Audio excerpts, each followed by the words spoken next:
नमस्कार, मी प्रवीण कांबळे. मी आज अशी एक मुलाखत घेतोय. त्यापूर्वी मी एक उमरजकरांना आणि या परिसरातील लोकांना सांगू इच्छितो की उमरजमध्ये 3-4 वर्षापूर्वी अशी परिस्थिती होती की एखादी गंभीर दुर्घटना घडली किंवा एखादा तातडीचा रुग्ण आला तर तो कराड सातारला नेईपर्यंत वाटेत दगावण्याच्या घटना अनेक वेळा आपल्या आजूबाजूला घडलेल्या आहेत. आणि कराड सातारला नेईपर्यंत त्यांना मोठ्या प्रमाणावर खर्चही या रुग्णांवर होत होता. मात्र आपल्या उमरज हॉस्पिटलच्या माध्यमातून गेल्या 3-4 वर्षांपासून या सगळ्या आरोग्य सुविधा आपल्या इथं उपलब्ध झालेल्या आहेत. आज खरं तर जागतिक महिला दिन आहे आणि या जागतिक महिला दिनाच्या पार्श्वभूमीवर या उमरज हॉस्पिटलच्या ज्या कार्यवाहक आहेत डॉक्टर वर्षा राणी सचिन कदम यांची आपण खास मुलाखत घेणार आहे. खरं तर आरोग्य हा प्रत्येकाचा जिव्हाळ्याचा विषय आहे, कारण ज्याचं आरोग्य चांगलं असेल तर आपलं संपूर्ण जीवनमान हे खूप चांगलं राहतं. आणि आरोग्याच्यावर म्हणजे डॉक्टर म्हणजे आपल्यासाठी देव असतो. आणि म्हणूनच आपण या जागतिक महिलाच्या दिनानिमित्त आपण डॉक्टर वर्षा राणी कदम यांच्याशी बोलतोय. खरं तर मॅडम, उमरजमध्ये आपण हे 3 वर्षापूर्वी हॉस्पिटल सुरू केलं आणि कदम हॉस्पिटल गेल्या 20-22 वर्षांपासून आपलं सुरू आहे. पण कदम हॉस्पिटल ते उमरज हॉस्पिटल हा जो तुमचा प्रवास आहे, हा प्रवास काही एवढा सोपा नाही. हा एकूण प्रवास कसा आहे की तुम्ही इथून पुढं म्हणजे कदम हॉस्पिटलपासून एका मोठ्या हॉस्पिटलपर्यंत तुम्ही या भागातल्या रुग्णांना सेवा देण्यासाठी फार मोठं कष्ट घेतलं, फार मोठी यंत्रणा उभी केली, काय सांगाल? नमस्कार. मी आज कैलासवासी रत्नमाला वासुदेव कदम मेमोरियल उमरज हॉस्पिटलची एक मेडिकल सुपरिटेंडंट म्हणून कामकाज पाहत आहे. आज यांनी म्हटल्याप्रमाणे कदम हॉस्पिटल ते उमरज हॉस्पिटल हा प्रवास काही सोपा नव्हताच आमच्यासाठी. एक 5 बेडचं आम्ही रेग्युलर जनरल मेडिसिनचं जे हॉस्पिटल चालवत होतो, त्याच्यानंतरनं कोविड काळातल्या आलेल्या समस्या, झालेली ऑक्सिजनची त्रुटी, ऑक्सिजनची बेडची क्षमता आपल्याकडे नव्हती, वाढलेली पेशंटची संख्या, ह्या सगळ्या पाहता आम्ही एक सुसज्ज आपल्याकडे ICU विभाग असावा ज्यामध्ये जास्तीत जास्त रुग्ण दाखल करून आपण घेऊ शकतो, ऑक्सिजन सपोर्ट देऊ शकतो. भविष्यात आपल्याकडे कोविडसारखा कोणताही मोठा कुठलाही आजार जर संसर्गजन्य निर्माण झाला तर त्यासाठी लढण्याची ताकद उमरज परिसराची झाली पाहिजे, या हेतून आम्ही खरं तर हा संकल्प उभा केला. आणि त्या संकल्पातूनच निर्माण झालेलं आज हॉस्पिटल 3 ते 3.5 वर्ष झाली कार्यरत आहे. आपल्याकडे आता आपण जवळपास मोफत डायलिसिस ऑगस्ट 2025 पासून सुरुवात केलेली आहे. डायलिसिस युनिटचं एक मशीन होतं, त्याच्यात आता दुसऱ्या मशीनची वाढ झालेली आहे. अनेक उमरज परिसरातले जे पेशंट आहेत ते मोफत डायलिसिसचा लाभ घेत आहेत. आता ज्या जनरल सुविधा आधी ज्या नव्हत्या त्या आपल्याकडे आहेत. आपण बाह्यरुग्ण, अंतरुग्ण विभाग, आपला ॲक्सिडेंटलचा जो काही विभाग आहे, सर्जरीचा विभाग आता वाढवलेला आहे, जनरल सर्जरी, त्याच्यामध्ये जनरल ॲनेस्थेशिया युनिट आपण वाढवलेलं आहे. त्या अंतर्गत अशा अनेक सर्जरी आहेत की ज्या उमरजमध्ये कधीही झालेल्या नाहीत, त्या मागील काही वर्षांमध्ये आपल्याकडे साध्य झाल्या आहेत. योग्य तो उपचार पेशंटना मिळाला गेलेला आहे, डॉक्टरांचा सल्ला चांगला मिळालेला आहे. आणि कोणत्याही आमच्या हॉस्पिटलमध्ये अगदी टॉप टू बॉटम सगळा जो काही स्टाफ आहे तो स्टाफ अगदी पेशंटचा केअरफुली काळजी घेत आहे, योग्य ते मार्गदर्शन देत आहे. याच्यामध्ये आता जर उल्लेखच करायचा झाला तर मागील 1 वर्षाच्या कालावधीमध्ये ज्या आमच्याकडे खाजगी कंपन्यांसाठीचं विमाधारकांसाठी आम्ही 2 वर्षांपूर्वीपासूनच मेडिक्लेमची सुविधा सुरुवात केली. Bajaj, SBI general, Tata AIG, galaxy, NVGT, Acko company, या सगळ्या कंपन्यांचे जे काही त्यांचे विमाधारक आहेत त्यांना कॅशलेस सुविधा आम्ही सुरुवातीपासून उपलब्ध करून देत होतो. परंतु आपल्या सामान्य जी जनता गावाकडील आहे यांच्यासाठी काहीतरी बाबा आपल्याकडून अर्थसहाय्य व्हायला पाहिजे, ह्या हेतून ज्यावेळेला आम्ही अर्ज केला आणि आपला 30 बेड हॉस्पिटलचा अर्ज महात्मा ज्योतिबा फुले जनआरोग्य योजनेअंतर्गत मंजूर झाला, त्यानंतर मात्र सुविधांमध्ये भरपूर मोठी वाढ झाली. मोफत डायलिसिस सुरुवात झाली, मोफत शस्त्रक्रिया सुरुवात झाली. यामध्ये आपल्याला साधारणतः जनरल मेडिसिनचा विभाग मिळालेला आहे, हाडांच्या शस्त्रक्रियांचा विभाग आपण त्या अंतर्गत वाढवलेला आहे. मोडलेली हाडे जोडणे, सांधे बसवणे या गोष्टी आता योजनेअंतर्गत होऊ शकतात. मूत्ररोग आणि त्याच्या शस्त्रक्रिया जसं की प्रोस्टेट ग्रंथीची शस्त्रक्रिया आहे, मूत्रमार्ग वाढवणे, मुतखडा फोडणे, ह्या जे काही गोष्टी आहेत ज्यासाठी आपल्याला पेशंटला एकतर कराड, पुणे, सातारा, मिरज, सांगली इथपर्यंत जायला लागत होतं, ते आता आपण उमरजमध्येच त्यांना या सुविधा उपलब्ध करून देत आहे. जनरल मेडिसिनमध्ये येणारे जे काही आजार येतात अगदी स्त्रियांमध्ये जो ॲनिमिया आहे, रक्तक्षय आहे, रक्ताचं प्रमाण कमी आहे, रक्त भरणं गरजेचं आहे, अशा पेशंटसाठीचं योजनेतून आपण मोफत त्या गोष्टीचं ट्रीटमेंटसुद्धा आपण आपल्या हॉस्पिटलमध्ये देऊ शकतो. सर्पदंश आहे, हृदयविकार आहे की जे इमर्जन्सीमध्ये त्यांना मेडिसिन मिळणं गरजेचं असतं, अशा लोकांसाठी सुद्धा योजनेचा याच्यामध्ये लाभ आपण देऊ शकतो. अद्ययावत तपासण्या म्हणाल तर आपल्या हॉस्पिटलला अद्ययावत तपासणींमध्ये ब्रॉन्कोस्कोपीची तपासणी, गॅस्ट्रोस्कोपीची तपासणी, एंडोस्कोपिक लायगेशन ही जी प्रोसिजर आहे की जी आधी कधीही कुठेही होत नव्हती, ती आता आपल्याकडे 24/7 आपण एंडोस्कोपिक लायगेशन आहे हे करून देऊ शकतो पेशंटना.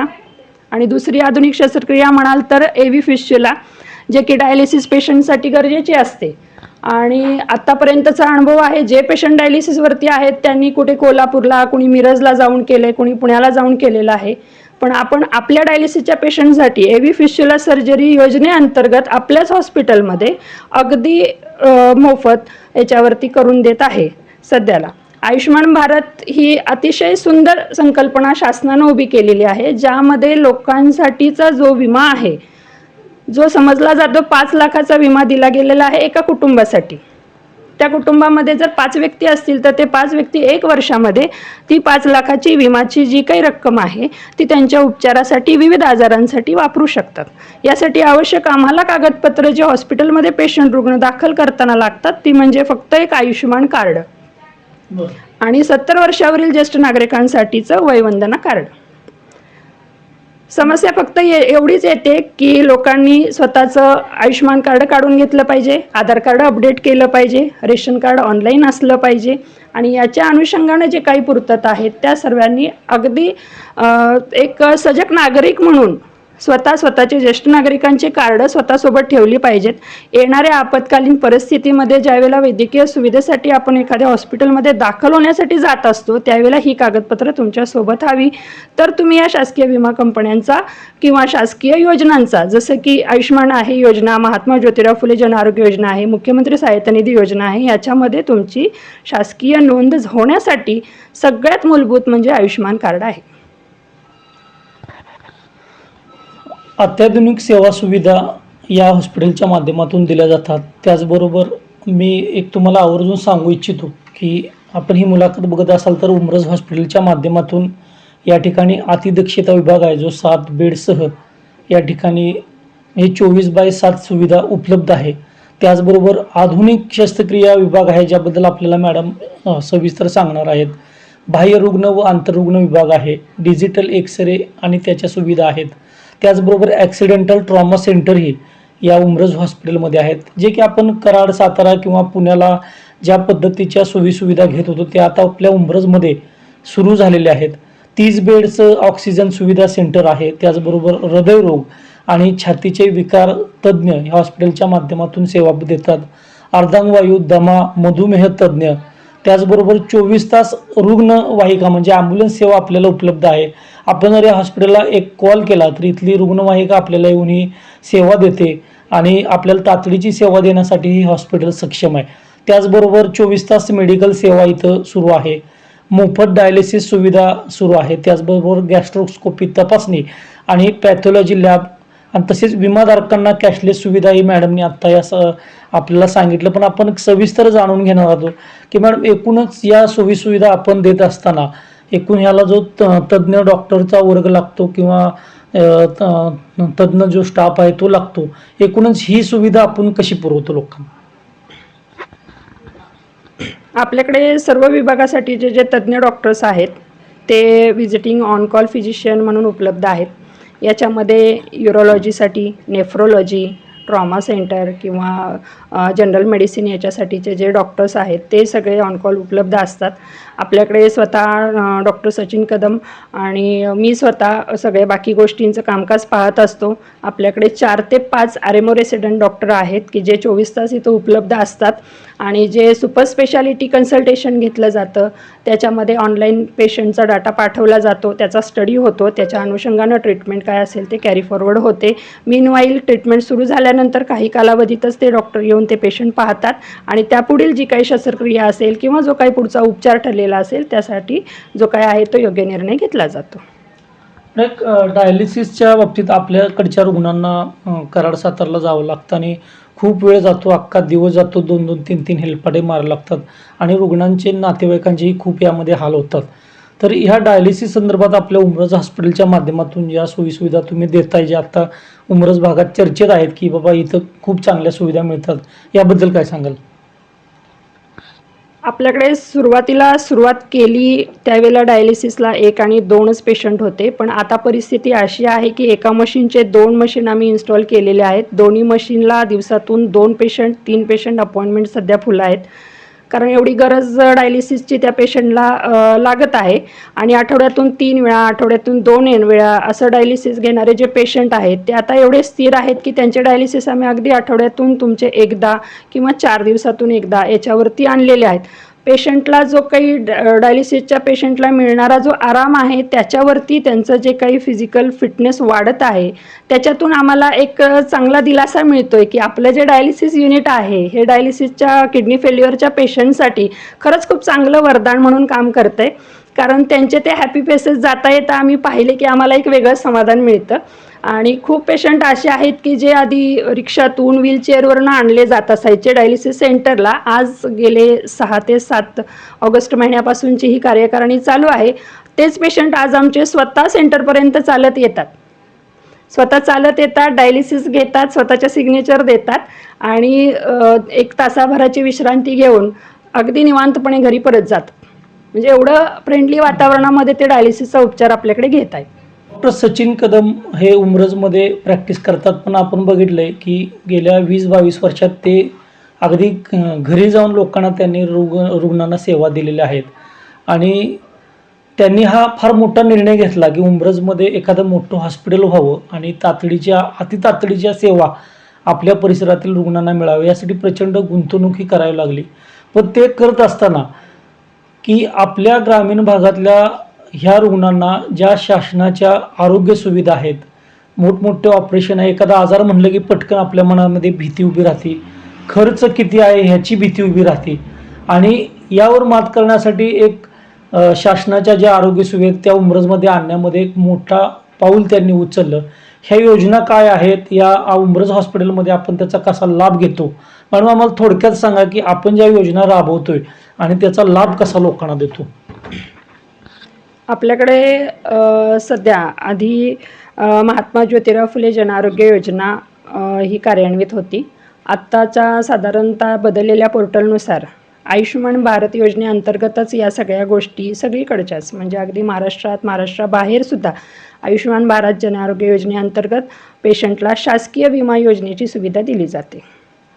मग याच्यामध्ये पेशंट हॉस्पिटलला दाखल झाल्यानंतर पेशंटची जी काही आधी मेडिकल चेकअप केलं जातं, त्याच्यातून पेशंटचा आजार काय आहे हा पाहिला जातो. तुमचे पूर्व तपासणीचे जे काही रिपोर्ट आहेत ते पाहिले जातात. त्या अनुषंगानं ते पेशंटच्या आजाराचं होणारं निदान हे योजनेअंतर्गत आपल्याला सुविधा देण्यासाठीचं आहे का, पात्र आहे का, रुग्णाची कागदपत्र ही त्या पात्रतेमध्ये आहेत का. कारण शासकीय योजना आहे म्हटल्यानंतर त्यांच्या शासकीय नियमानुसार जी पात्रता असणं गरजेचं आहे ती आधी पाहिली जाते, पडताळली जाते आणि त्यामध्ये जर त्रुटी असेल तर जवळपास 24 तासांमध्ये आम्ही त्या त्रुटीचं जे काही आहे त्याचं निरसन करण्यासाठीचे जे कार्यरत टीम आहे ती आमची टीम त्या कागदांवरती वर्कआउट करते. त्यांचं जे काही त्रुटी असेल, कार्ड नसेल, कार्ड बनवून घेतलं जातं, ॲक्टिवेशनला टाकलं जातं, एनरोलमेंट केली जाते आणि तो पेशंट योजनेअंतर्गत रजिस्टर होऊन 24 तासापासून पुढील ट्रीटमेंट त्यांची योजनेअंतर्गत त्यांना कशी आपल्याला मोफत देता येईल यासाठी आम्ही सर्वतोपरी प्रयत्न करत असतो. पण ही जी गॅस्ट्रोस्कोपी तपासणी आहे उमरजमध्ये आपण प्रथम सुरू केली, अत्यंत म्हणजे रुग्ण घाबरून जातो ही तपासणी करत असताना, पण उमरजमध्ये अत्याधुनिक पद्धतीनं ही सुविधा उपलब्ध करण्यात आलेली आहे. रुग्णांना काय सांगाल तुम्ही की उमरजमध्ये ही सुविधा आपण कशा पद्धतीने देतो? पूर्वी जठराचे आजार, अन्ननलिकेचे आजार या सगळ्या गोष्टींसाठी सोनोग्राफी ही एकच फक्त तपासणीची एक आपल्याकडे शस्त्र होतं निदानासाठीचं की तेवढं केलं तर ठीक आहे म्हणून. पण आता सध्याला जर वाढते आजार पाहिले तर गॅस्ट्रोस्कोपी तपासणी ही मूलभूत तपासणी मानली जाते, ज्याच्यामध्ये तुम्हाला अन्ननलिकेचे जे काही आजार असतात त्याचं निदान होतं. जठराचे पोटाचे आजार, अल्सर वगैरे जे काय असतात त्याचे निदान होतं.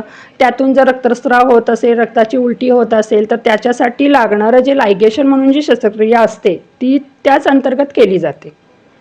यापूर्वी आपल्या हॉस्पिटलला लायगेशन 3 ते 4 रुग्णांचं याच पद्धतीनं इसोफेजल व्हरायसिस या आजारासाठीचं एंडोस्कोपिक लायगेशन ऑलरेडी 2-3 पेशंटनी त्याचा लाभही घेतलेला आहे. आपल्याकडे आपण ती शस्त्रक्रियाही करून दिलेली आहे. साधारणतः शासकीय योजनांमधून आपण आतापर्यंत किती रुग्णांना याचा लाभ दिलेला आहे? शासकीय योजनेमधून आपल्याकडे गेल्या 6 महिन्याच्या 7 महिन्याच्या कार्यकारिणीमध्ये जवळपास 95 ते 98 रुग्णांनी या गोष्टीचा लाभ घेतलेला आहे. याच्यामध्ये जनरल वॉर्डचे उपचार आहेत, ICUचे उपचार आहेत, हाडांच्या शस्त्रक्रिया आहेत, प्रोस्टेट ग्रंथीच्या शस्त्रक्रिया आहेत. अशा अनेक रुग्णांनी त्यामध्ये लाभ घेतलेला आहे. बरोबर. याच्यामध्ये एक महत्त्वाचा विषय असा आहे की जनरल प्रॅक्टिसबरोबर ज्या मोठ्या आजारांवरील जे उपचार पद्धती आहेत त्या इथं खास करून दिल्या जातात. आणि उमरज हॉस्पिटलची एक खासियत आहे की इथं आल्यावर नातेवाईकांना दिलासा मिळतो. म्हणजे आम्हाला एकूण आत्तापर्यंत असं डॉक्टर सचिन कदम म्हणजे एक जिव्हाळ्याचं असं नातं रुग्णांना वाटतं. त्यामुळे आवर्जून या भागातले रुग्ण येतात की हे सरांच्या कामाबद्दल थोडंसं लोकांना जर तुम्ही सांगितलं त्यांच्या जी आजपर्यंतची जी वैद्यकीय सेवा आहे तर ती अधिक जरा बरं होईल. सरांचा परिचय हा हिंगणोळे, वराडे, आपल्या जवळपासचे तासवडे, तळबीड या सगळ्या गावांमधल्या लोकांमध्ये एवढा जिव्हाळ्याचा त्यांचा संबंध आहे की होम व्हिजिटला जाणे, एखाद्या कोणाचे फोन आले रात्री अपरात्री पिकअप करणे, त्यांना योग्य ते मार्गदर्शन करणे. या बाबतीत सरांनी गेले जवळपास 25 वर्षे ह्या सगळ्या गोष्टीचे काम केलेलं आहे. आणि दुसरी गोष्ट म्हणजे एक आमच्या कार्यक्षेत्रामध्ये आमच्याशी संलग्नित असणारे जे काही रुग्ण आहेत ते आपल्या कुटुंबाप्रमाणे सरांनी त्यांना प्रत्येक वेळेला रिप्लाय दिलेले आहेत की बाबा ठीक आहे, त्यांच्यासाठी जे योग्य निर्णय असेल, आपल्याकडून होत नसेल, आपल्याला तज्ज्ञ सल्ला त्यामध्ये प्रोव्हाइड करून द्यायचा आहे, पुढील काही उपचारांसाठीचं सूचना करायची आहे, ह्या सगळ्या अगदी मनमोकळेपणाने सरांनी सर्व रुग्णांना मार्गदर्शन आत्तापर्यंत करत आले आहेत. आणि 24 तास म्हणाल तसं तर 24 तासातून केव्हाही सरांना फोन केला तरी तुम्हाला त्यांच्याकडनं समर्पक उत्तर हे प्रत्येक तुमच्या शंकेसाठी मिळू शकतं आणि आत्तापर्यंत मिळत आलेला आहे. उमरज हॉस्पिटलच्या आमच्या कार्यकारिणीमध्ये सगळ्यात मोठा कार्यभाग जो सरांच्याकडे असतो तो नातेवाईकांचं समुपदेशन करणे आणि पेशंटला एक प्रॉपर काउन्सिलिंग करणे, शस्त्रक्रियेची भीती घालवणे, त्यांच्यासाठीच्या जे काही शंका त्यांच्या असतील त्याविषयी त्यांना निरसन करणे, त्यांच्या आर्थिक परिस्थिती समजून घेणे. आपण ज्या लेवलवरती काम करतोय, गाव पातळीवरती काम करतोय, तिथे आर्थिकता पेशंटची पाहूनच या गोष्टींमध्ये निर्णय घेतला जातो. त्यांच्यासाठी जे योग्य आहे ते योग्य त्या दृष्टीनं आम्ही कार्यान्वित करण्यासाठीचे पूर्णपणे त्यासाठीच विचार करत असतो की ते त्या पद्धतीनं कार्यान्वित झालं पाहिजे. एक गोष्ट अशी आहे की कोणताही आजार हा कळण्यापूर्वी त्याचं निदान होणं खूप गरजेचं असतं. आणि आपण इथं आजारांचं म्हणजे एखादा रुग्ण आपल्याकडे आला की त्याला बाह्य लक्षणं दिसतात की बाबा ताप आहे, थंडी आहे, अंग दुखते किंवा पण मूळ आजाराचं जे निदान करावं लागतं त्या निदान करण्याची जी यंत्रसामुग्री आहे ती पण आपल्या उमरज हॉस्पिटलमध्ये उपलब्ध केलेली आहे. त्याबद्दलही आपण थोडंसं मॅडम यांच्याकडनं जाणून घेऊयात. निदानासंदर्भात म्हणायला गेलं तर पहिली गोष्ट येते पॅथॉलॉजी लॅब, जी की आपल्या पॅथॉलॉजी लॅबला अगदी कॅन्सरसाठीच्या हिस्टोपॅथॉलॉजी पर्यंतच्या मोठ्या तपासण्या केल्या जातात. पेशंट ॲडमिट झाल्यानंतरनं एक्सरे आपलं स्वतःचं डिजिटल एक्सरे मशीन आहे, त्या अंतर्गत एक्सरे केला जातो, रक्त तपासणी केल्या जातात. ज्या तपासणी आपल्याकडे होत नाहीत उमरज पातळीवरती त्या तपासणी पुढील रिपोर्टसाठी पुढे कराड किंवा पुण्यामध्ये पाठवले जातात. त्याचे येणारे रिपोर्ट, त्याचा होतो तो फॉलोअप, त्यातून निर्माण होतं, त्यातून आलेलं निदान हे पेशंटच्या नातेवाईकांना कळवलं जातं. मॅडम मला एक सांगा की याच्यामध्ये आपण म्हणजे उमरज विभागामध्ये आता उमरज हॉस्पिटलच्या माध्यमातून काम करत असताना तुम्ही मोफत आरोग्य शिबिरं अनेक गावांमध्ये राबवलेली आहेत आणि आरोग्यविषयक जनजागृतीचं काम पण आपण हाती घेतलेलं आहे. काय सांगाल की कसा प्रतिसाद तुम्हाला मिळतो? प्रतिसाद खूपच उत्तम मिळतो. बरीच आरोग्य शिबिरं आपण केली. हॉस्पिटलतर्फे आपण उपचारासाठी आणि त्या रुग्णांना, तपासणी केलेल्या रुग्णांना त्यांच्या निदानाचं मार्गदर्शन केलेलं आहे. मोफत त्यांना उपचारही दिलेले आहेत. त्यातून त्यांना मोफत औषधं वाटपही आपल्याकडून होत आलेलं आहे. गेले 3 वर्षे झाले हा संकल्प आम्ही पुढे नेत आहोत, की गावोगावी, गाव पातळीवरती आजारांचं निदान झालं पाहिजे, लोकांची जनजागृती झाली पाहिजे आणि उमरजसारख्या ठिकाणी, उमरज हॉस्पिटलमध्ये तुम्हाला अगदी नजीक, कमीत कमी प्रवास खर्चामध्ये येऊन तुम्ही तपासणी करून घेऊ शकता, निदान जे आहे त्याची माहिती घेऊ शकता आणि पुढील उपचारही घेऊ शकता. यासाठीची जनजागृती व्हावी, त्यामुळं आम्ही जास्तीत जास्त गावांमध्ये, वाड्यावस्त्यांमध्ये जाऊन या गोष्टींचं प्रबोधन करण्याचा प्रयत्न आत्तापर्यंत करत आलेलो आहोत. मॅडम, आजार म्हटलं आणि कराड सातारला जायचं म्हटलं की अर्धे रुग्ण हे घरीच थांबतात, नकोच म्हणतात उपचार. अशी अनेकांची मानसिकता झालेली असते की म्हणजे जाण्यायेण्याचा खूप त्रास होतो, म्हणजे पैसे पण खूप खर्च होतात. अशा परिस्थितीत आपण हे उमरजमध्ये एक म्हणजे नवसंजीवनी या परिसराला दिलेले आहेत. मी मनापासून उमरज विभागाच्या वतीनं आपलं धन्यवाद मानेन. परंतु आपण एक आपल्या मुलाखतीच्या माध्यमातून या परिसरातील रुग्णांना सांगा की असे कोणकोणते आजार आहेत की त्यावर आपण इथं चांगल्या पद्धतीनं उपचार देतो आणि रुग्णांनी खात्रीशीरपणे इथं यावं. तसं आजार आणि सुविधा ह्या आत्तापर्यंत सांगितल्या त्या पद्धतीनं बऱ्याच आहेत. फक्त मी आता ठोकळ काही गोष्टी नमूद करते. जनरल मेडिसिनमध्ये येणारे काही आजार म्हणजे जसे की मेंदूचे आजार, किडनीचे आजार, हृदयविकार, जे काही संदर्भात आजार असतात ते सगळे आजार. शस्त्रक्रियांमध्ये म्हणाल तर प्रोस्टेट ग्रंथीची शस्त्रक्रिया, हाडांची शस्त्रक्रिया, जनरल सर्जरीमध्ये अपेंडिक्स, हर्निया ह्या सगळ्या सर्जरी होतात. उमरज हॉस्पिटल आत्ता सध्या या 3 वर्षाच्या कार्यकारिणीमध्ये जे काही निदान आहे, जे काही उपचार आहे याच्यामध्ये खूप स्टेप अहेड आहे सध्याला. फक्त की मेंदूच्या मोठ्या सर्जरी आणि मणक्याच्या मोठ्या सर्जरी जर सोडल्या तरच सगळ्या आजारावरती उपचार तुम्हाला उमरज हॉस्पिटलमध्ये आल्यानंतर समाधानकारक भेटणार. या गोष्टीसाठी मी स्वतः आणि आमचे सर यांनी मिळून ह्या सगळ्या गोष्टींची पूर्तता हॉस्पिटलला कशी करता येईल, अद्ययावत यंत्रणा कशी आणता येईल या गोष्टीसाठीच प्रयत्नशील आहे. त्या अनुषंगानं सर्वच आजारांमध्ये योग्य ते निदान, योग्य तो उपचार, शस्त्रक्रिया, त्याचा योग्य कालावधी, शस्त्रक्रिया झाल्यानंतरचे जे काही उपचार आहेत ते 3 महिन्यापर्यंत तो पेशंट पूर्णपणे बरा होईपर्यंत त्यासाठी लागणारे योग्य उपचार आणि त्यांचे फॉलोअप. मग त्यात डाएट आहे, त्यांचं एक्सरसाइज आहे, व्यायामाच्या काही गोष्टी आहेत, पेशंटच्या नातेवाईकांना करण्यात आलेलं काउन्सिलिंग आहे. ह्या सगळ्या गोष्टी आम्ही पाहत असतो. खरं तर आज महिला दिन आहे आणि आपण डॉक्टर वर्षा राणी कदम यांची विशेष मुलाखत घेतोय. मॅडम, महिलांच्या आरोग्याकडं फार दुर्लक्ष असतं ग्रामीण भागातल्या आणि आजार पडला तर त्या आजार अंगावर काढतात, दवाखान्यामध्ये जात नाहीत आणि नेमका आजार लक्षात येत नसल्यामुळं आजार बळवतो. महिलांनी आरोग्यविषयक काय काळजी घ्यावी, वेगवेगळ्या तपासण्या वेळेत का करून घ्याव्यात, ह्याविषयी आपण काय त्यांना संदेश द्याल, जागृती कराल? जागतिक महिला दिनानिमित्त सर्व महिलांना माझं एकच आवाहन आहे की त्यांनी स्वतःच्या आहारावरती लक्ष दिलं पाहिजे.